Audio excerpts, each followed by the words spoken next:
देश हित में अब बात एक ऐसे पड़ोसी देश की जिसकी संस्कृति और परंपरा दोनों ही भारत जैसे रही। जी हाँ, हम बात कर रहे हैं नेपाल। नेपाल को लेकर हर भारतीय के दिल में एक खास जगह है।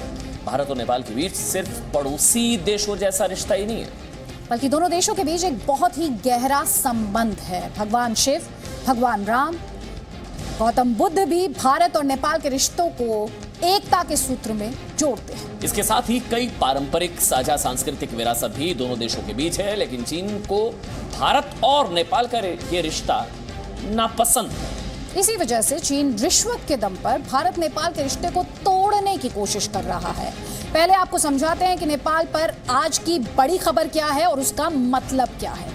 देखिए, नेपाल के प्रधानमंत्री केपी शर्मा ओली इस्तीफा दे सकते हैं, ये खबर है। खबर का मतलब ये कि नेपाल में भारत विरोधी सरकार को ये बड़ा झटका। नेपाल के पूर्व प्रधानमंत्री पुष्प कमल दहल प्रचंड के नेतृत्व में नेपाल में प्रधानमंत्री ओली का ये विरोध हो रहा है। अब इसका मतलब ये है कि भारत विरोधी एजेंडा नहीं चलेगा। नेपाल में कम्युनिस्ट पार्टी के नेताओं की बैठक हुई है, लेकिन बैठक में ओली ही शामिल नहीं हुए। मतलब ये कि नेपाल में भारत समर्थक पीएम चुना जा सकता है। केपी शर्मा ओली पर आरोप लग रहे हैं कि नेपाल में, वो ये आरोप लगाते हैं हिंदुस्तान पे कि नेपाल में जो संकट है इसके पीछे हिंदुस्तान है। लेकिन इन आरोपों का जवाब उन्हीं की पार्टी के प्रचंड ने दिया है और वो ये कह रहे हैं कि इस्तीफा भारत थोड़े ही मांग रहा है, इस्तीफा तो पार्टी मांग रही है, कम्युनिस्ट पार्टी मांग रही है। दरअसल केपी शर्मा ओली चीन के इशारे पर जो भी कुछ कर रहे थे वो नेपाल की जनता की भावना नहीं है। भारत नेपाल के जिस रिश्ते को महादेव का आशीर्वाद हो उसे भला किसकी नजर लग सकती है।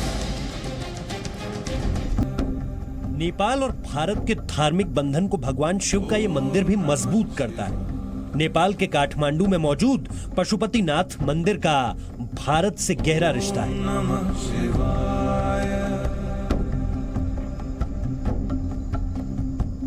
भारत के केदारनाथ मंदिर और नेपाल के पशुपतिनाथ मंदिर के बीच धार्मिक नाता है।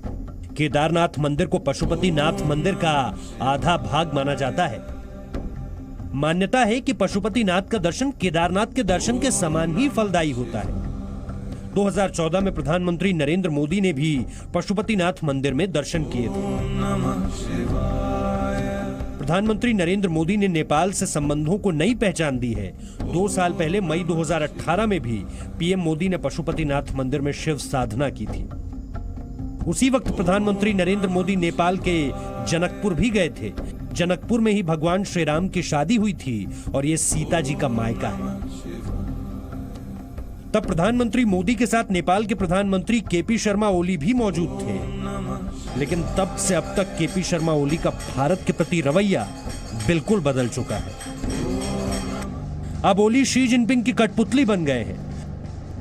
प्रधानमंत्री मोदी की मीठी बोली के बदले केपी ओली की बोली में कड़वाहट आ गई है। यह सब कुछ हो रहा है चीन के राष्ट्रपति शी जिनपिंग के इशारे पर। भारत और नेपाल के बीच भावनात्मक रिश्ता है। उस रिश्ते को चीन मोलभाव से तोड़ना चाहता है। हमारे जो संबंध हैं वो एक तो धार्मिक हैं, दूसरे सामाजिक हैं और सदियों से ट्रेडिशनल जो हमारे रिलेशंस हैं वो नेपाल के साथ बहुत मजबूत हैं। उनकी जड़ें बहुत गहरी हैं। अगर वो ऐसे मूव करता है जिसके साथ वो चाइना की तरफ उनको लेके जाता है तो नेपाल के अंदर एक बहुत बड़ी रिवोल्ट, विरोध भी हो सकता है। चीन को एक बात अच्छी तरह से समझ लेनी चाहिए कि भारत नेपाल के जिस रिश्ते पर महादेव का आशीर्वाद हो उसे चीन तो क्या, दुनिया की कोई ताकत नहीं हिला सकती। ब्यूरो रिपोर्ट, जी मीडिया।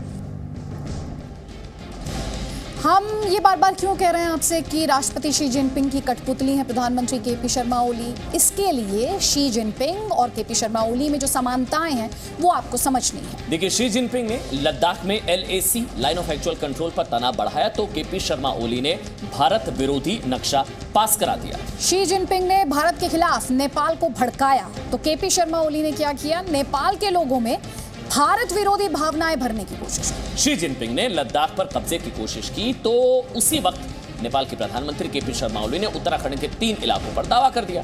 शी जिनपिंग और केपी शर्मा ओली दोनों ने भारत के साथ सीमा विवाद को बढ़ाया ये सबसे बड़ी सिमिलैरिटी है। और दूसरी बात, दोनों ही कम्युनिस्ट पार्टी से ताल्लुक रखते हैं।